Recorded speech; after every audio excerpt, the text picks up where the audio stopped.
mini meatball minestrone soup. And we're going to bake up 2 sourdough loaves. I've got a sunflower seed loaf and a honey oat loaf. And then we're going to make some puppy chow because Evie has been asking me to make her some puppy chow for a while. And I finally got the ingredients and I was like, oh, today's a perfect day for it. So let's get our sourdoughs in the oven baking up. I've got my, this is our mini sunflower seed. I don't know why I said mini because it's not mini, it's our regular one, but let me spread our flour around here. And we're going to give this a good score. It's got a lot of sunflower seeds on one side, so I'm actually going to score this side because I think I'll be able to cut through it a little bit easier. So we're going to do our nice big expansion score. And then I'm not sure I'm going to be able to do much of another score on that, so we're going to keep it pretty simple on here. We're going to pop this in our Dutch oven that is nice and hot. Put it on this guy. So I preheated my Dutch ovens to 500 degrees so that they'll be nice and warm. Pop there in there. We have some nice, sunflower seed kind of coating around the edge of our loaf. So I'll have a nice, just wonderful crust on it. And then our next loaf is a honey oat loaf. And we have honey like swirled throughout in a nice inclusion in our sourdough on there. So again, I'm going to help spread that. And then we have our oats on the top. So just delicious.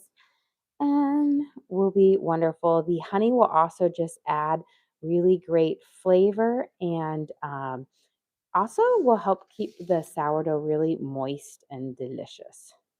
We're going to score it up in here.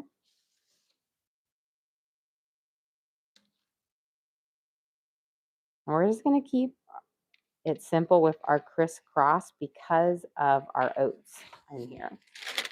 And we're going to pop this one in our Dutch oven.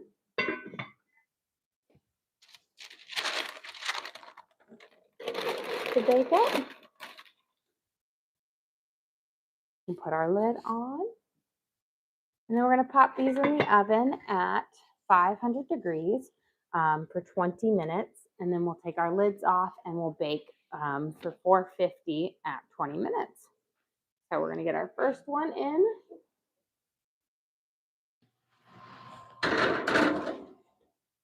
And then we're going to come back and get our second one.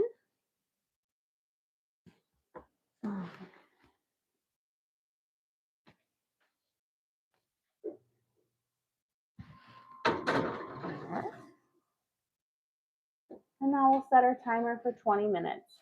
And we'll bake these for 20 minutes at 500 degrees with the lid on. Okay, while those are baking, let's start on our soup. I'm going to dice up our onion so it can start to saute. Then we're going to work on our mini meatballs on here. So let's get our onion going. We've got actually a good portion of this we're going to take out. There. And then we'll peel off this whole kind of outer bit.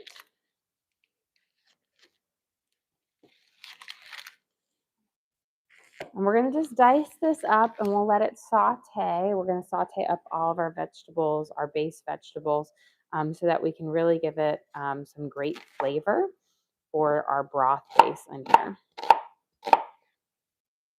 We're going to be using onions, carrots, celery, zucchini, and kale in our soup base, plus tomatoes. We have some canned diced tomatoes.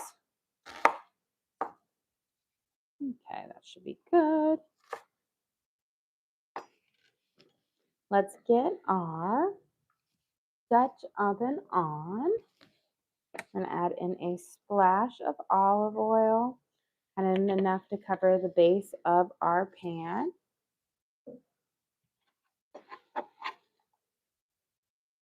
We'll add in our onions.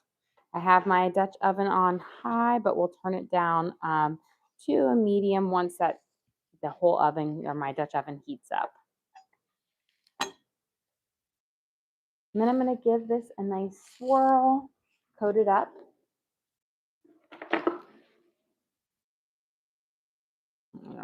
Just get all of our onions nice and toasty.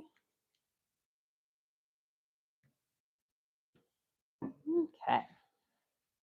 And while those onions are cooking up, we're going to work on our base for our little mini meatballs in here. So we're going to make a panade. These are going to be Italian sausage meatballs. So not just like my Italian meatballs we're doing. Instead of doing ground Italian sausage in the soup, I decided I wanted something a little bit more tender. So we're going to make meatballs out of them. And the panade will actually kind of make the meatballs a little bit nicer and less kind of firm as you are using just straight up Italian sausage. So we're going to start with our one slice of bread, and we are going to soak it in enough cream to make it soggy but not dripping. We want to make a nice kind of paste out of it. Yeah.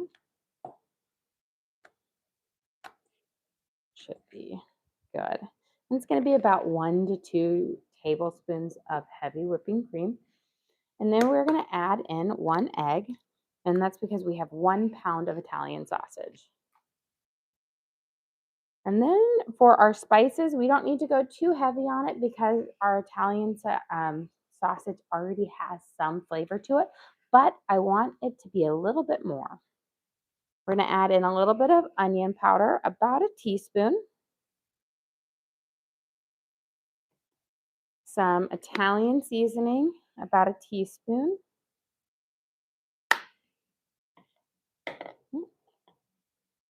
a little ground pepper, about 1/4 of a teaspoon, and a little bit of garlic salt, about a 1/2 a teaspoon. And we're going to go in here with our hands and we're going to squeeze through until we've got a nice kind of paste base made for it. And this is going to help bind our meat together so that when we bake it up, it will keep its form, but keep them nice and tender and moist. I'm going to turn down my Dutch oven now that it's nice and toasty and hot, and we're going to give it a quick little stir. Okay. Now I'm just going to keep smushing it through until I've got all the big chunks of my bread kind of mushed up. We want to use a softer bread like this, a nice kind of, white bread, sandwich bread. You want to kind of avoid sourdough or, the crusty Italians because you don't want something with a firm crust because it's hard to break up. We're going to add in 1 pound of Italian sausage. And then we're going to go through and we're going to squeeze our panade through our Italian sausage just like we mashed it up. And this way it can incorporate in just as well, making sure that we thoroughly mix it up.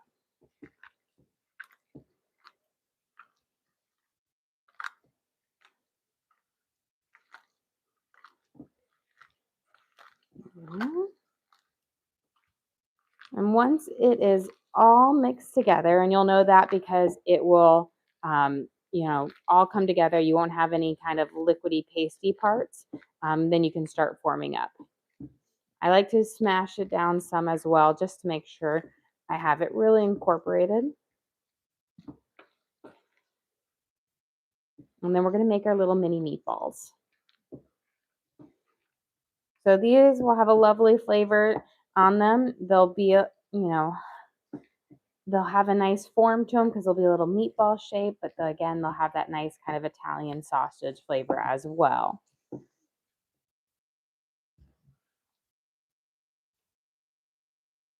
There we go.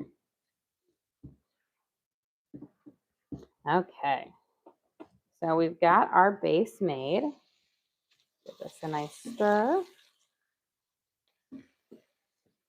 turn this down.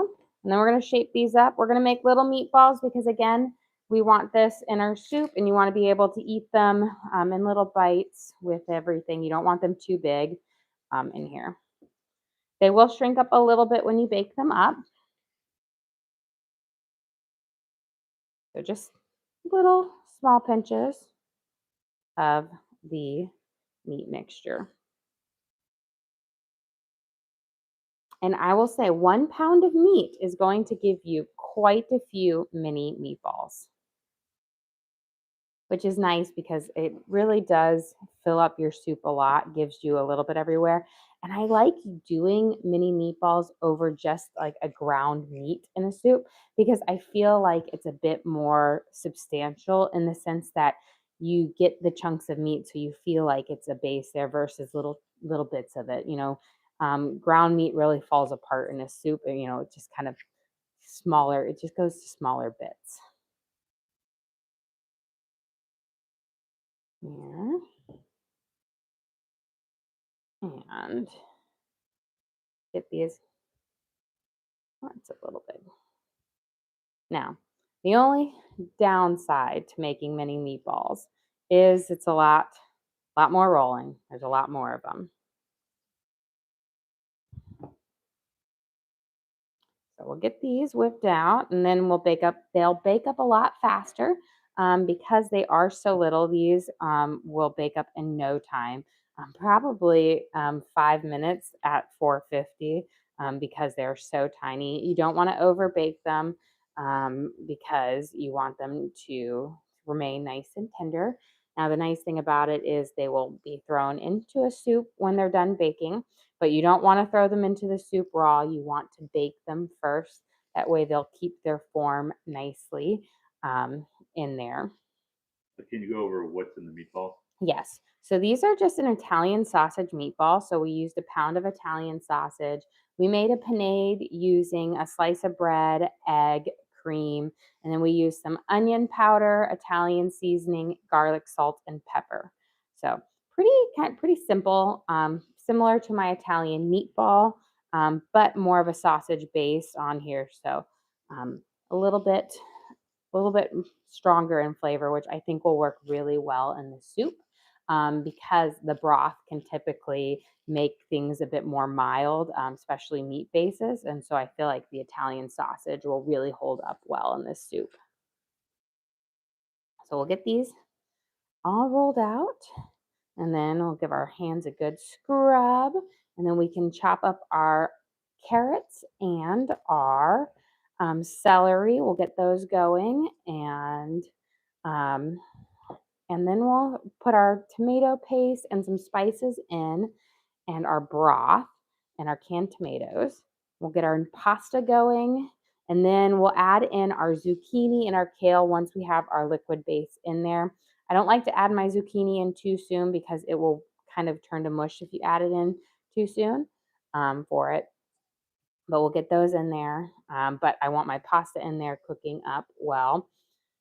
And then we'll put our meatballs in towards the end as well. And we'll work on our puppy chow and all that jazz. Filling up our little tray here. And why mini meatball? Because it's a soup, and when you're eating with a spoon, if you have a really big meatball, you think, I always think of how I'm eating something. So you want smaller bites because you're not going to have a fork and knife to cut your meatball in half with the soup, unless you're my husband who eats a soup with a fork. You have a question? Does each kid put in a dinner request before school every day? They all put in their requests. Now, I take in consideration. Now, sometimes their requests are completely unreasonable. So they'll request steak every single day, multiple times a day, always want steak. My oldest daughter is like, I want filet mignon. And I'm like, that's just not going to happen ever. It's like when you go to a restaurant, a fancy restaurant, you can get filet mignon. But unless we're doing that, which is never, yeah, I'm not making filet mignon. But they do put in or they'll ask and I'll take in consideration for it. But it's based on, what ingredients I have. I always like to buy the sales and stuff at the grocery store, um, because we are a big family and groceries cost an arm and a leg nowadays. So whatever I can to kind of keep grocery costs down. And so really buying what's on sale is kind of the best for us. So I don't really go in with a plan. I shop around and then I decide as the week progresses what we're having. So haven't figured out what we're having for dinner yet, but we've got food outside and I'll decide when I go and look and figure it out then. So yeah, it's a method. It's probably not the most efficient method, but it works for us. Now, Evie had requested puppy chow. And so I did when I made made an effort to pick up some like Chex cereal so I could make that for her. Sometimes, requests when they happen, it takes me a while to fulfill them, but I do get them in. Sometimes, though, the kids are a little over. My daughter requested last night cornbread, and I'm like, we just had cornbread. But she'll request it every day until she gets it. There we go. Good scrub down. Kids are creature of habits. They would eat the same 5 meals if you let them, and I am really big about lots of different ones. We're not going to bake these up yet. We're going to put these in I'm going to slide them over here. When we turn our oven down to 450 and we get it, the sourdough, the lids off. So let's get our next kind of sets of vegetables in here. We can get our celery cooking up. Question: what is puppy chow? Puppy chow, I guess they sell it at the store called Muddy Buddies, but it's Chex Mix where you coat it with a chocolate peanut butter mixture and then you cover it with powdered sugar. And so growing up, it was always called puppy chows. It was like at every school party, before they banned nuts in schools. But we always had that. That was some parent always made that, or you had like the Rice Krispie balls.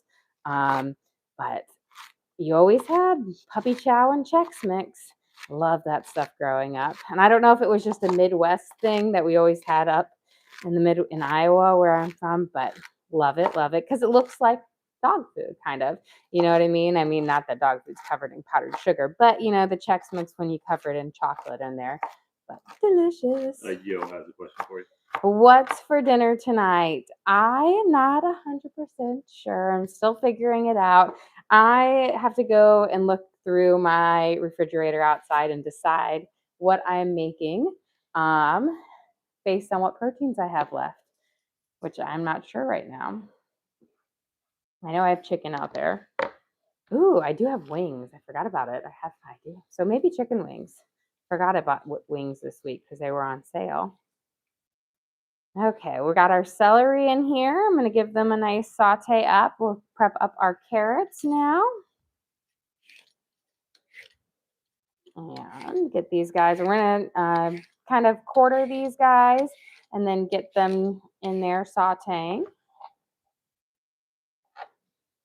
I think wings might be delicious. So we might do that tonight. Especially since it's kind of cold and I don't know why, but wings just seems like a wintry food. Maybe because it's always with football and football's in the winter. But, maybe I'll do the La Brea tar pit wings. I haven't done those in a while. Those are like a kind of a teriyaki wings, but you make them in this kind of sauce that sticks on them that looks like tar, like the La Brea tar pits. And they're so delicious. Okay, let's get these guys cubed up. And we'll dice them up. I like to, again, cut my vegetables up nice and smaller. So think about with my meatballs, making them smaller. I like all of my vegetables to be smaller so that you can get more in every bite. You don't want to just scoop up your soup and have a giant piece of celery or a giant carrot, but lots of little bites of vegetables. It also allows it to cook up faster.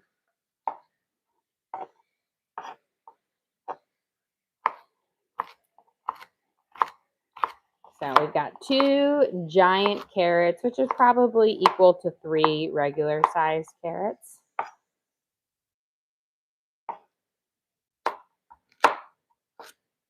So we'll dice them, we'll add them in with our celery and our onions that are sauteing.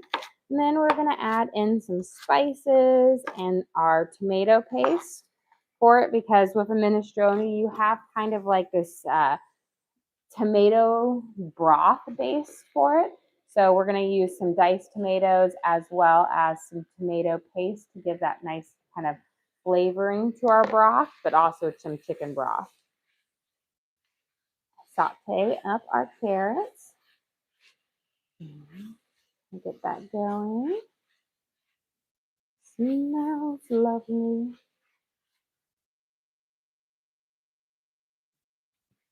Oh, it's just onions and celery. They're always such a wonderful spice. Okay, I finally got my tomato paste back in a tube. I love, love, love tomato paste in a tube because you're not like committed to it.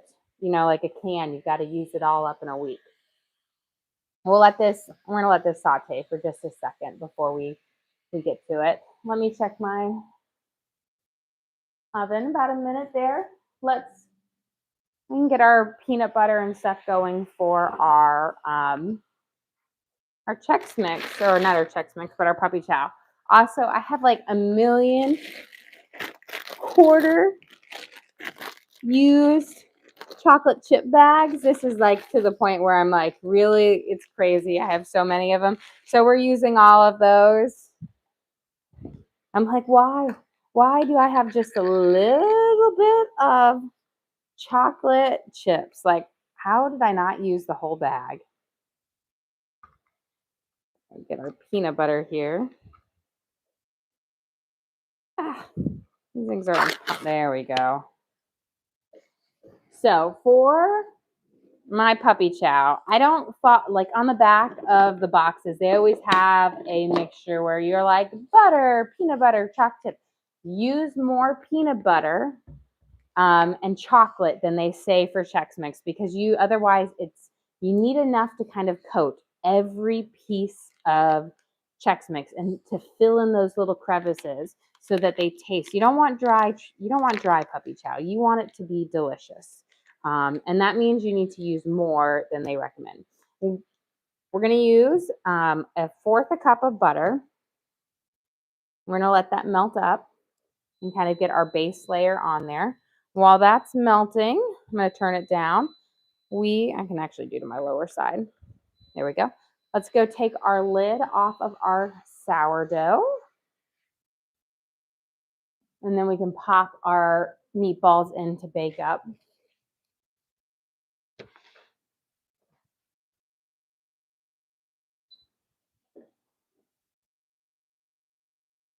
Okay. Get these guys out.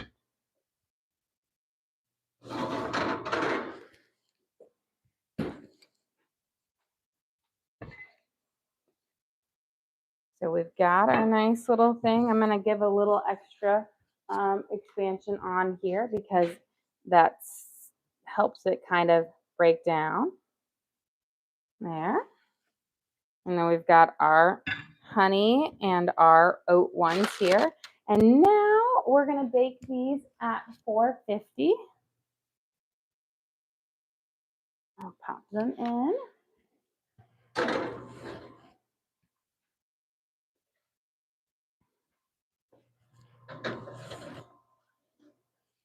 And we're going to put our meatballs underneath here. These won't take very long to bake up. So I'm going to bring our temperature down to 450.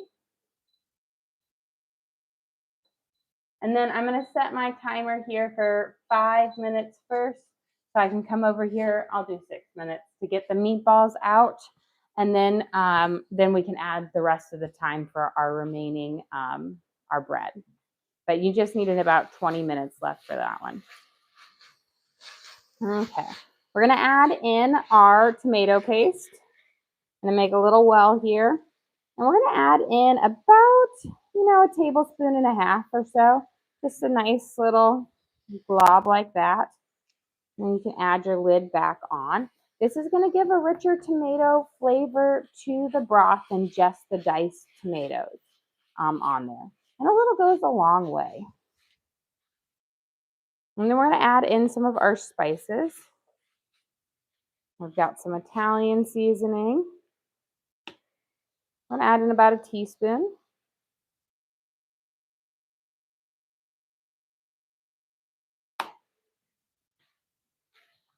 And then a little bit of black pepper.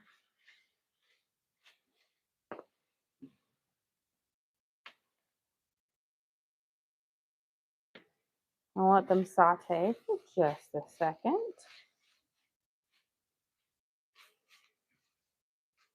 Here. Okay, let's get our peanut butter in here. We want about a cup of peanut butter. Do you use bread flour when you make sourdough? I do use bread flour. Now, it's okay if you don't.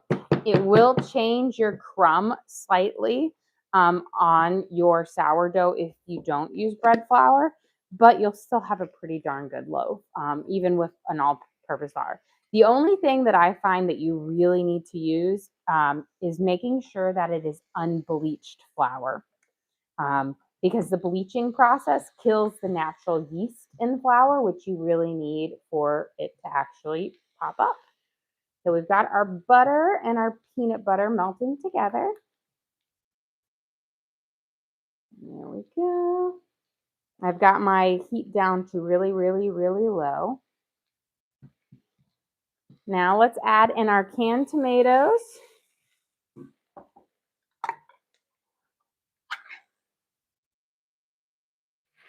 We got one. And I'm going to do two because you could probably get by with one, but I really like tomatoes. And so I'm going to add two in here. That way we have a lot of tomatoes in our soup.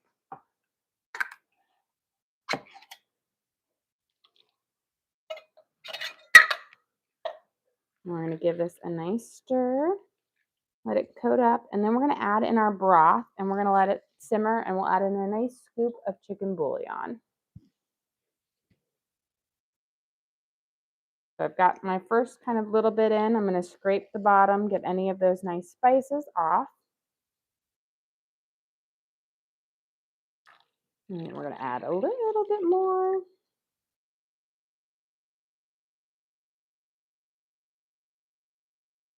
Press down all of these veggies that are hiding out at the top. So you see how nice and red our broth base is, and that's from the tomato paste.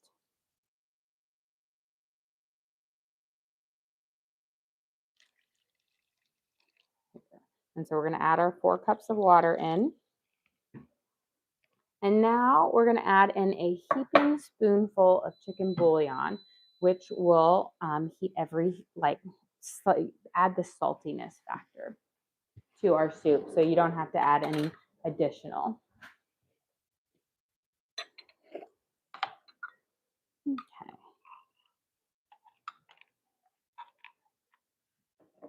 Paula sent you a gift. Well, thank you, Paula. We appreciate that. So I've got our chicken bouillon. You could also use a vegetable bouillon as well. And we're going to mix this in. And we'll still be adding in zucchini, kale, and our beans. And then, of course, our mini meatballs. Right now in here we have our carrots, onions, tomatoes, and celery. Okay, now that we've got the majority of our peanut butter and our butter melted together, we are going to add in our remaining tidbits of chocolate chips. Let's get them all in here. I want about, let's see, in here around a cup and a half of chocolate chips. As I said, I have so many just random small amounts of chocolate chips. We're going to mix that in there. I think we'll use a little bit more of this. I don't need this full bag. So you're going to make kind of a chocolate peanut butter base, and then we're going to add in just a splash of vanilla as well. The mini chocolate chips will, of course, melt up faster than the chocolate chips, but they'll both melt up really nicely. Be careful to keep your heat on low. You don't need to do this in a double boiler because you have that peanut butter and that butter in there, but you don't want to do it over high heat because you can burn your chocolate still. We're going to add in about a half a teaspoon of vanilla. And then I'm just going to add in a splash more chocolate chips. You know what? I'm not keeping that tiny little bit. I've learned my lesson. I have, 5 bags over there? This will be good. So we're going to mix it until you have no more lumps of chocolate in here. And then we're going to go grab our mini meatballs out.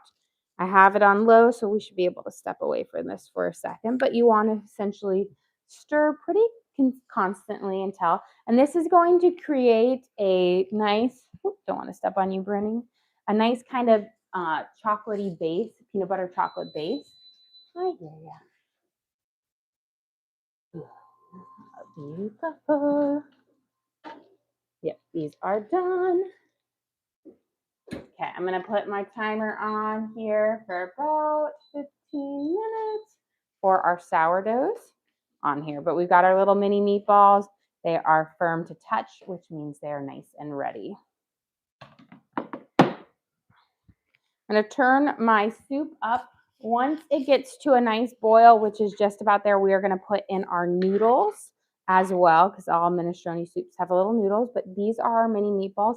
I'm going to throw my mini meatballs in at the very, very end because I don't like them to sit in my soup too long during the cooking process because then you have a chance for them to break apart when you're stirring and all of that stuff. Okay, looks like our chocolate mixture is ready. Our peanut butter chocolate mixture, you see, we don't really have any more clumps left. So I'm going to grab my bowl over here. And you know what? Let's see. Is this going to be, I think I'm going to grab I have a ridiculous big bowl and I think it's going to be better with it. So I'm going to grab it right over here because it will just be easier with it. I told you. It will make the coating a little bit easier.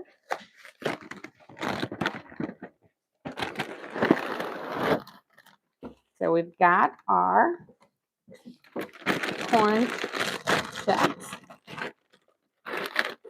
And we're going to use, you know what, I'm going to use let's see. We're going to use about half the bag here. We'll pour some of our chocolate mixture over and then we'll add some more of the bag on there. But we should have enough to kind of completely use the whole bag.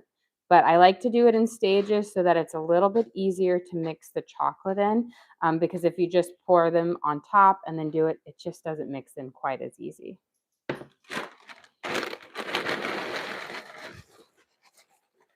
There we go.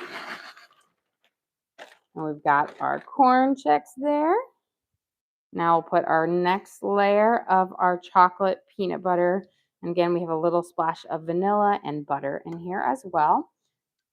So this mixture will not firm up super hard, but once we get it kind of coated, we will cover everything with our powdered sugar, which will prevent it from sticking to you when you eat it. Okay, before we mix this, I'm going to get my noodles into our soup so that it can start to cook.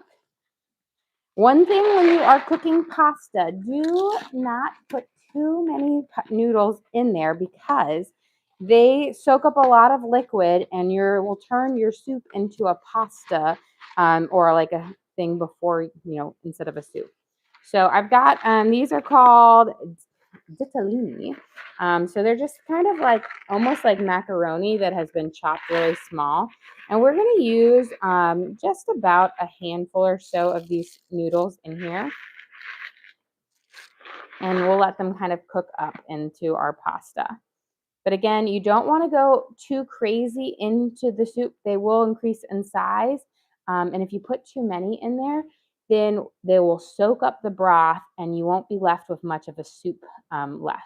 There, I'm going to give just a few more. So about a half a cup is all you really want. And now while they're sitting on the bottom, they will get bigger as they cook in here. We'll let those simmer and bring up. But just like I always say with rice and pasta, go less than what you think, because when you put too much in there, that's when you kind of pay the mistake. Okay, we're going to coat up our base here. Now, I, again, always use way more chocolate peanut butter base than any recipe says, because I like every one of my pieces of Chex Mix to be coated thoroughly with the chocolate peanut butter mixture. I don't want skimpy little pieces that are kind of dried out. I want those magnificent chocolate peanut butter clusters. You know, if you've ever had this before, when you've got like the gold mine where you've got like 5 or 6 that are stuck together, that is what I want. So you coat them up here. You're going to mix it around. A big bowl works well. If you have a giant Ziploc baggie, that's what we used to always make them in. It was Ziploc baggies. That works well. But you see, they're kind of coated up here. We've got our copious amounts on there. Not a single piece is missing any of that chocolatey goodness. And now what you want to do is with your powdered sugar, you want to use more powdered sugar than you're actually going to eat, because your powdered sugar will cling to it, but it's going to create your non-stick barrier for it. So yes, you will have a little waste of powdered sugar that will just sit in the bottom of the bowl, but it prevents it from being like sticky. Because as I said, the chocolate never completely hardens up because of the peanut butter and the butter in there. So the powdered sugar is essentially what creates this non-stick coating on it. So we're going to put a good amount in here, but you're not actually going to be eating all of that powdered sugar. It just needs to make sure you have enough to coat everything. So we'll put a little by little and we'll mix it up and we'll coat it. And then we'll add a little bit more, again, because you want every piece to be covered in it, because it needs to be it's going to look like whitish, like a whitish brown when it's done. Okay. Now, what we used to do is you would put your chocolate peanut butter mixture in a Ziploc baggie, and then you'd put your powdered sugar in and you would shake it. Or if you have a giant bowl like this, kind of coats it up. You have a question. What is this that you're making? This is called puppy chow. It's also called Muddy Buddies. I don't know how. I feel like the Chex Mix, they sell it. They call it Muddy Buddies on there. Growing up, it was always called puppy chow. But it is you make a chocolate peanut butter base that you then pour over Chex cereal, and then you cover it with powdered sugar. And it is delicious. Now, you can eat it right away, but it is better when you let it cool for a little bit so that chocolate peanut butter firms up just a little bit more. But you see, now that you have it kind of coated in that powdered sugar, you can pick it up and you don't get covered in chocolate when you eat it. You just get covered in powdered sugar. So, I mean, you trade the chocolatey mess for powdered sugar, but still delicious and good on here. So let me give a good stir through. I'm going to turn down our soup just a little bit now that it's got a good boil on it. And I'm going to wash my hands off because that powdered sugar is sticking to me. And then let's finish up with our soup. We've got our zucchini, our beans, and our kale to add in here. And then our sourdough should be about ready soon. So I've got my zucchini. I'm going to quarter it so that we have some smaller pieces, but I want to cut them in kind of slightly thicker chunks. If you cut them too thin, then they don't hold their shape in your soup. So you want them, I want them smaller chunks but thicker. That way you'll have a good chunk in there. It will act like a sponge and absorb it up, but won't turn to mush. You have a question? What's the shelf life for the puppy chow? The puppy chow, it actually holds on fairly well, like at least a week, in an airtight container. Now, the problem is if it will last a week. It goes pretty fast in our house because our kids really, really love it. Now, we are a big family, so we kind of go through it pretty fast. But you don't have to make it in as big of a batches as we do. A lot of times I'll make like a half batch and I'll do the other half with Chex Mix, the nice little salty, so you can use a box for both. But it does last for a while in there because most of those ingredients are pretty shelf stable on there. Now, the only thing is you have the butter, but the butter is heated up and cooked, in there. So it does last for a while. Here we go. We'll get our zucchini in here. Give it a nice mix in. I add these again towards the end because you don't want to overcook them or they'll get more mushy. You want them to soak up but still keep their form. We're going to get our kale in here, which again is add your greens, add your little bit of health. I've got my little dinosaur kind of kale here. So I don't like to keep the stalks on there because those are a bit more bitter and whatnot. So I'm just going to kind of pull off the leaves. That one did not slide off as nicely. There we go. You can always use, pre-cut kale as well. But this is always nice because then you can just get the leaves. And you can leave these guys out. And then we'll chop these guys up.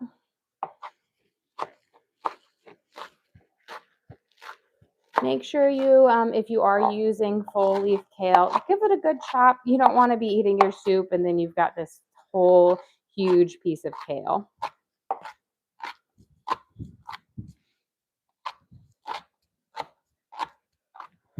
And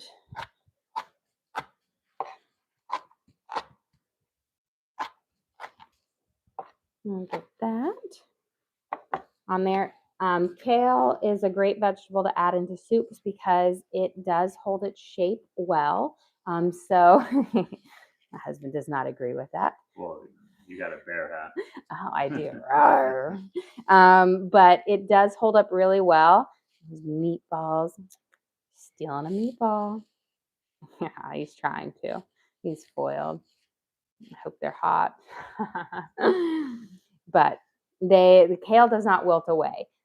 If you are going to use subs out, you can definitely use spinach, but with spinach, you want to add that in towards the end. If I ever use spinach in a soup, it's one of the last things I add. It's more of a garnishing vegetable that you add at the very end because it will wilt away to nothing in no time. Okay, we're going to add our beans in because minestrone soup typically has a kidney bean in it. I am not the biggest fan of kidney beans, so I actually sub out my kidney beans for Great Northern beans, or you could do cannellini beans, which are a white kidney bean. I think they're more mild in flavor and have a slightly better texture. I'm going to taste my broth first. Perfect. On there. So, Judy sent you again. Oh, well, thank you, Judy. We are going to rinse our beans. Don't ever just open up your can and dump them into your soup. Beans, they're kind of pressure cooked in their own liquid, which then makes it kind of slimy and starchy, and it will ruin your broth base of your soup. So give them a quick rinse on there. That way you leave your nice flavored broth intact.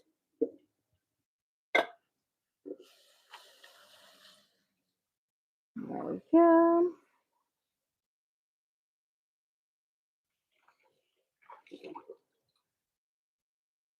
And give shaky shake. We've got our beans in there. We'll give this a good mix up. And you can see our noodles there, how they've grown in size on there. And even though it didn't seem like I put a lot in there, you get some in every single bite. And if you put too much in there, again, you lose all of your broth base for it. And this is a pretty loaded soup. And we don't even have our meatballs in yet. Okay. I'm going to bring this up to a slightly higher temperature, let it simmer for its last part. And then we'll do one more toss over of our puppy chow because I always like to let it sit, see if there's any settling. Do you have a question? Do you like lima beans? No, I don't really like lima beans. Those were always so growing up, I feel like every 80s and 90s kids, their vegetables they grew up on were the mixed vegetables from the frozen section. And I always felt like the lima beans were like the torture vegetable in there. They just were not my cup of tea. Those just sat in there and I would pick all around them. I could eat all the other ones, but I could not eat that lima bean. I have to admit I am not a huge bean fan, but I have forced myself to try to like them more and more over the years because I do recognize their health benefits. I do believe they could improve on their texture and taste and flavor. Now, I do put them in my chili, and I use like 5 different types of beans in my chili, and I really like them in my chili. But outside of that, I'm not a huge bean fan. I can tolerate them in some things, which I think probably makes my husband happy because he is not a bean fan either. Okay, let me put this up to the side and we'll get ready for our sourdough to come out over here. I've got 2 loaves, so I'm going to clear off a little area.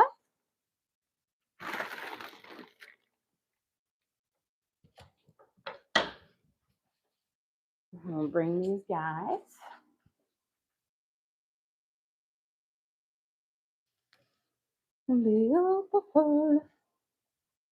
Okay.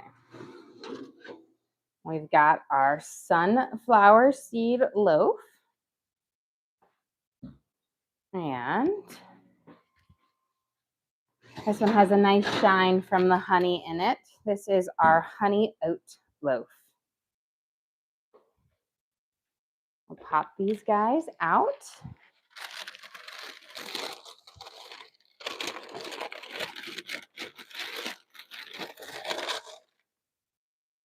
So we've got a nice kind of golden crust on the bottom. Let's coat it with our sunflower seeds. And then I did a simple scoring on it because I had to get through the sunflower seeds. And then this one is our honey oat. And you can actually see almost where the honey is popped through and it's nice and shiny there on it. Nice golden bits for it. For oats. I'm really excited for this one because I think that honey is just going to add this great flavor to it.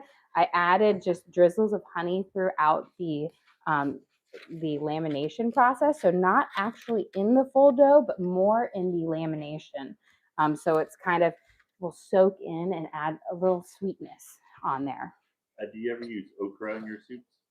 I do. I have a couple soups that I use okra in. I make a gumbo where I will use okra on it. And pretty much just gumbo on there. I'm not a huge fan of okra, but my parents love it, so I typically make it for them. Now let me grab a spatula to bring up our mini meatballs and put them in our soup because our soup is just about done.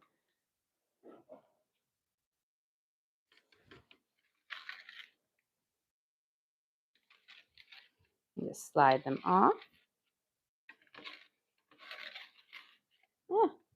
Man overboard. That way I can just spoon them in here. And then the nice thing so we use the nice Italian sausage base on these, which will give them a bit stronger flavor than if you were to use a regular beef base, which I think will hold up really, really well in a soup. You know, meatballs, typically meat gets kind of, I want to say more bland in a soup because the broth will drown it out. So you really need a great broth. But I feel like this will stand up really well. Get these last ones in. I don't think we could have fit anything else into this pot.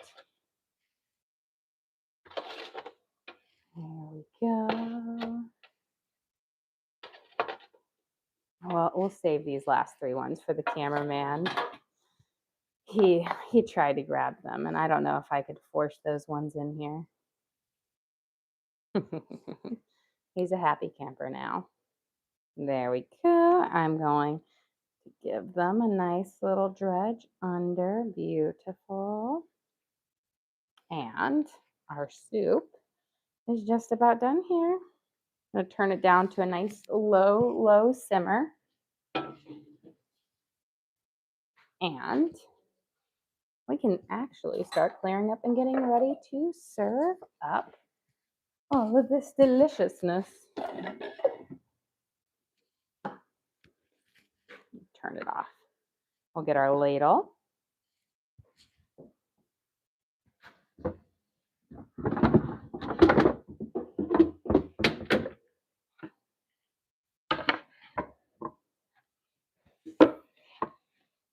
And we'll bring our sourdough breads over here.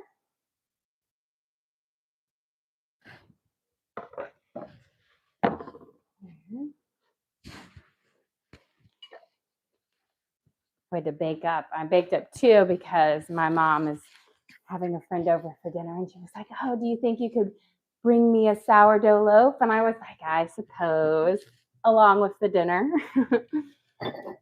Let's do a big bowl because we're actually having our soup. And let's get a little bit of Parmesan cheese to grate over the top of the soup because that will add just the right touch to it because it's a minestrone, which has those nice Italian flavors to it. And a ladle.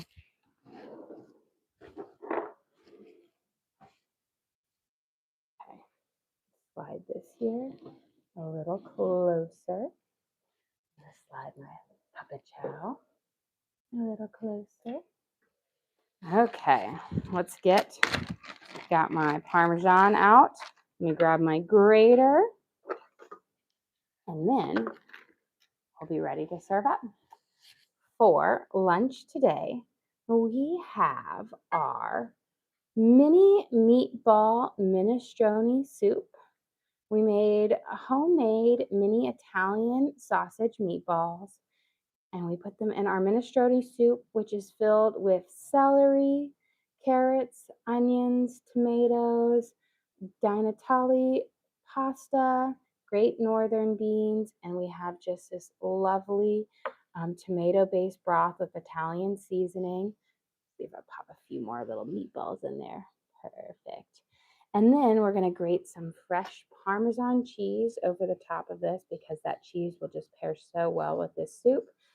Just perfect because it is freezing cold here, and this is just what the weatherman ordered.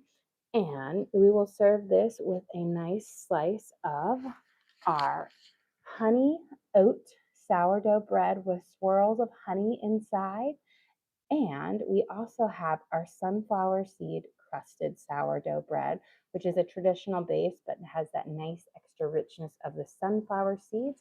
And then for dessert, we have our puppy chow, also known as Muddy Buddies, but it's a chocolate peanut butter base coated on Chex Mix and then covered in powdered sugar. Well, guys, thank you so much for joining us here. Don't forget to like and subscribe. I try to do live cooking shows every single day, kind of show you what we're making for our family and hopefully teach you guys something along the way. Again, we do upload all of our videos to the link on our page. So if you ever want to recreate any of these recipes at home, you can just go to our page and search for what we made, our minestrone and mini meatball soup and our puppy chow, and you can always watch and cook along with us again. We also have a link to our Amazon storefront that has all of our different cooking gear and gadgets in it. I've got my Dutch ovens, knives, I've got my giant bowl in there. I've got all the different cooking gear I have in my kitchen in there for you guys to check out. But again, thank you so much for joining us here. Don't forget to like and subscribe.